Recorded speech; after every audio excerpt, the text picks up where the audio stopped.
And for more on Iran, as well as some other topics, we're joined now by Democratic Congresswoman Stephanie Murphy of Florida from Capitol Hill. And Congressman, we really wanted you on to talk about election security, but we have to talk about what we just saw in the Oval Office. Do you have initial reactions to the president having signed this executive order imposing sanctions directly on Ayatollah Khamenei? Well, I think that we are seeing an escalation in tensions between the U.S. and Iran, but I'm not quite sure what the goal is, what the strategy the administration has laid forward. You know, when asked, he says maybe he'd be up for them coming to the table and discussing, maybe not. You know, I think it's important, as sensitive as this matter is that we have a clear strategy to move forward. Otherwise, how do we harness our resources to be able to pursue that outcome? And when the president talks about wanting to see allies participate, he has to understand that he has unilaterally withdrawn us from the JCPOA. He has unilaterally acted in a lot of different ways that doesn't engender the kind of leadership that would encourage our allies to cooperate with us on this. At the same time, do you give him credit for not having gone the so-called kinetic route? Obviously, he had at one point ordered that we have strikes against Iran, and he, by his own admission, pulled back on that, and now he's pursuing something of a diplomatic route, even though it's through sanctions. Well, I'm glad that he did not pursue the kinetic route, despite the fact that there are many in his administration who seem to want to skip the diplomatic route and go directly to war options. And I think that's very dangerous, especially in that region with with Iran and their capabilities over there. What is problematic, though, is the way in which it happened.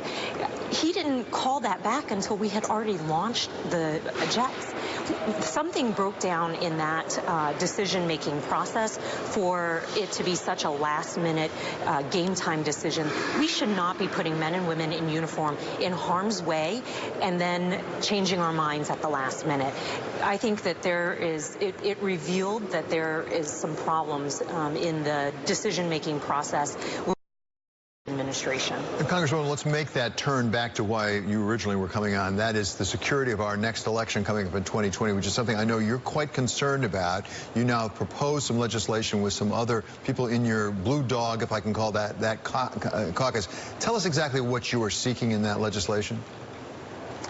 Well, I represent Florida, and it was revealed that 2 of our counties were hacked by the Russians. And the one thing that is indisputable in the Mueller report is that the Russians systematically tried to interfere in our elections. And so I think it's incredibly important that we pass legislation to address this issue.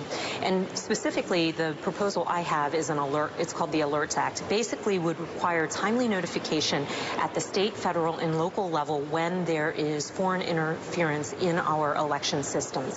For us, it took 2 years and my request to the FBI for us to even learn about the fact that the county had been hacked. We saw the initial information in the Mueller report and then got additional details when we asked for information. And to this day, my constituents in Florida still don't know which counties were hacked.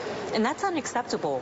Americans are used to the standard that when they are hacked, whether that is their credit card or their social media, that there is timely notification. When it comes to voter information, I think they deserve the same right. One of the things that the group of legislation bills you put forward also would suggest is that we actually require states, if not using paper ballots, to use some means by which we can go back and audit after the fact and correct it. Is there a danger of so-called federalizing the election? There are some people who are very sensitive about that, as you know.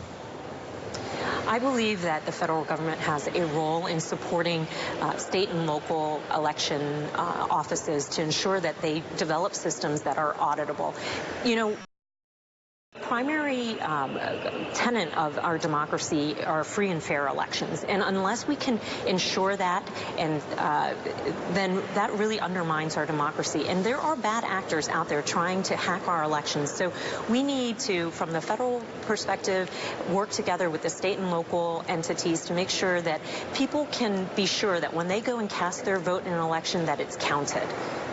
At the same time, you have a number of your colleagues, Democratic colleagues in the House of Representatives, who are talking a lot about impeachment, possibly proceeding with impeachment. Is this an alternative to that as a practical matter that says, okay, let's not worry about what happened in the past, let's just look forward? I'm not sure it's an either-or proposition. I think that we can continue to carry out our oversight and investigation into the other parts of the Mueller report, but we have to respond to what we can all agree on, which is that the Russians interfered in our election, and we must respond. I know that I want to stand for re-election in 2020 against a fellow American, debating ideas that matter to my constituents, not running against some Russian agent. Let me also ask you, because you're on the House Ways and Means Committee, let me ask you about where we are on the budget, because we have those caps that were under the original proposals about the automatic cutbacks on discretionary spending that are looming up in the fall.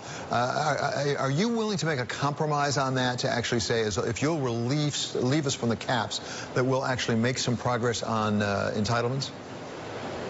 I think that leadership is in conversations about what the appropriate level for caps should be, as well as the debt ceiling, and we're at the same time working on appropriations bills right now. The House is trying to do its job to set us up for the best possible situation so that we can avoid a shutdown. Our primary responsibility as members of Congress is to fund the government and make sure that we services and care for our veterans, our seniors, working families, and that's what we're focused on right now. And finally, Congresswoman, just to cover the entire waterfront, as it were, the USMCA, that successor to NAFTA, we're waiting for Congress to ratify it. It's been reported that House Democrats really are the stumbling block. Is that going to get done, and if so, when? I wouldn't characterize House Democrats as a stumbling block. There are specific issues of concern in this trade agreement that we need to address around enforcement, labor, the environment, and we aren't for just any old trade agreement. We need to make sure that this trade agreement has the best possible terms, and so there is a path forward where we are working on resolving those issues. Ambassador Lighthizer has been a great partner in working with Congress to resolve the remaining issues so that we can all get to a place that we are comfortable this trade agreement does the best for the U.S. economy and supports our constituents. Okay, Congresswoman Stephanie Murphy, thank you so much for your time and patience today. Really appreciate it.